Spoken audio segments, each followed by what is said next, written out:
be answering the question about death and dying for our discussion post. The first question is, what messages have you received about death and dying? Growing up in a very Catholic household, I was taught that there was a heaven and hell, and the type of behavior you decided to act on when you were, alive here on earth determines whether you go to hell or whether you go to heaven. Obviously, there's very different beliefs and different religions across the world that have different outcomes about death and about dying. So I can't say that one is true and that one isn't. Obviously, it's all up to preference and up to how you grew up and what personally you believe in. The second question is, what messages have you received about grief? I know that there's various stages of grief, and not necessarily do you go through them at the same time, at the same level, for the same amount of period, or in chronological order or anything like that. I just know that people go through various stages of grief while they're processing and getting adjusted to a new life without their loved one. I didn't think about grief or how I would react or behave when it happened to me because it hits you and you don't even realize it. Growing up, my grandparents passed away when I was very little, meaning I never really had that connection with them or anything like that. The closest I had to a grandfather figure was my grandfather's boyfriend, who unfortunately passed away this past July. He was the grandfather I never had. He had a very big heart. He was very giving and just one of the most awesome people I've ever had the chance of meeting. Obviously, I didn't have a relationship with him as his kids had, or as his own grandchildren had, or as my boyfriend had, or as his wife had.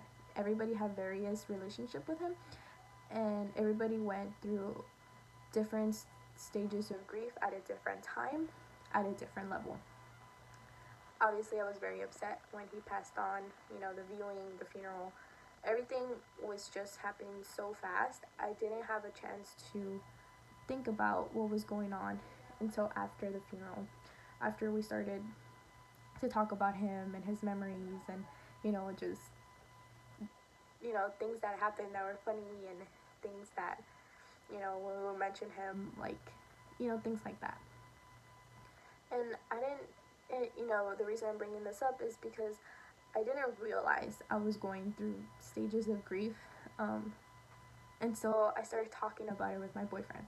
Obviously, that was his grandfather, so his hurt was in a deeper level, at a deeper understanding than me. He was the oldest child that of his grandfather's.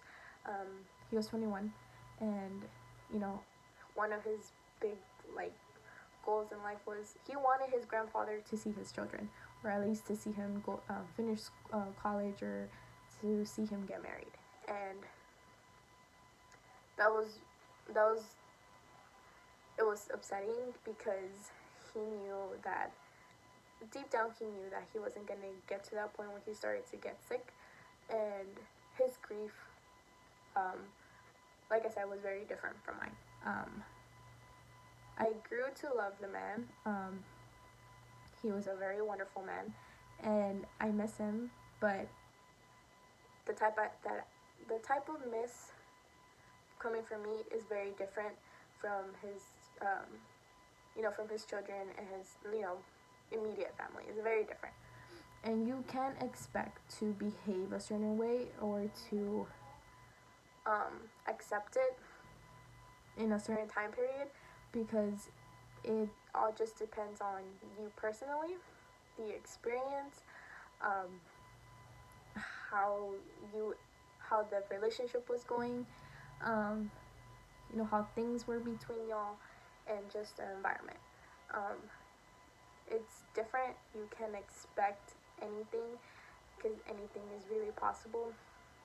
You can only expect to try to live a life without having them there and to try to move on in your own pace, because grief is unique and is very special to one's own self, and it will be very different from how your friend did it to how your mom did it to how your dad did it. It's just very different, and you can't really expect but to be okay at the end. Thank you for watching, guys.